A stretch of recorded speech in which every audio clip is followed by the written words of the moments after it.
ఈ మనిషి కారు ప్రమాదంలో మరణించాడు మరియు అతని మరణం తర్వాత అతను స్మార్ట్ ఫోన్గా మారాడు. అతను తనను తాను అన్లాక్ చేసుకుని కెమెరాను తెరిచి ఆకాశం ఫోటో తీశాడు. తర్వాత అతను దానిని సోషల్ మీడియాలో అప్లోడ్ చేసి చిత్రం కింద ఇలా రాశాడు: నేను స్మార్ట్ ఫోన్గా మారాను, మరి నాకు కేవలం 15% బ్యాటరీ మాత్రమే మిగిలి ఉంది. అతను తన లొకేషన్ కూడా షేర్ చేశాడు.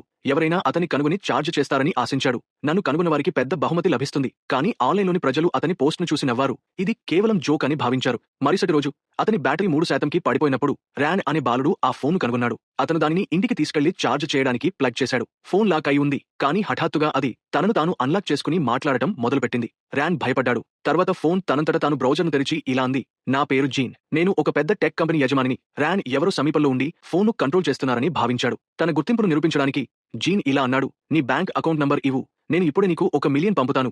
ర్యాన్ తన అకౌంట్ నంబర్ టైప్ చేశాడు మరియు సెకండ్లలోనే అతని అకౌంట్లో 10 మిలియన్ కనిపించింది. అతనికి నమ్మకం కలగలేదు. తర్వాత జీన్ ఇలా అన్నాడు: నాకు సహాయం చేస్తే నీకు 100 మిలియన్లు ఇస్తాను. ర్యాన్ సమాధానమిచ్చాడు: నువ్వు నిజంగా టెక్ కంపెనీ యజమాని అయితే నన్ను అక్కడ పని చేయడానికి హైర్ చేయి. జీన్ వెంటనే అంగీకరించి ర్యాన్ను కంపెనీ అధ్యక్షుడిగా చేశాడు. ఆఫీస్కు వెళుతుండగా ర్యాన్ ఎవరూ తాను కొత్త అధ్యక్షుడినని నమ్మరని ఆందోళన చెందాడు. కానీ జీన్ ఇలా అన్నాడు: చింతించుకు, నా ఆదేశాలను అనుసరించు. మొదటగా అతను ర్యాన్కు కొత్త బట్టలు కొనమని చెప్పాడు. ర్యాన్ 8 ఫ్యాన్సీ సూట్లు కొని లగ్జరీ హోటల్లో ఉన్నాడు. ఆఫీస్కు చేరుకున్నప్పుడు అందరూ అతనికి గౌరవంగా నమస్కరించారు. ర్యాన్ ప్రశాంతంగా ఉండి ఇలా అన్నాడు: నాకు నకిలీ గౌరవం ఇష్టం లేదు. మనం కలిసి పని చేద్దాం. జీన్ ర్యాన్ను తన పాత ఇంటికి వెళ్లమని చెప్పాడు. అతను తన కూతుర్ని మళ్లీ చూడాలని కోరుకున్నాడు. కానీ ర్యాన్ ఇంటి దగ్గరకు వచ్చినప్పుడు కుటుంబ సేవకుడు హఠాత్తుగా బయటకు పరిగెత్తి కారులో ఎక్కి వేగంగా వెళ్లిపోయాడు. జీన్, అతన్ని అనుసరించు. నా ప్రమాదం గురించి అతనికి ఏదో తెలిసి ఉండవచ్చు అని అన్నాడు.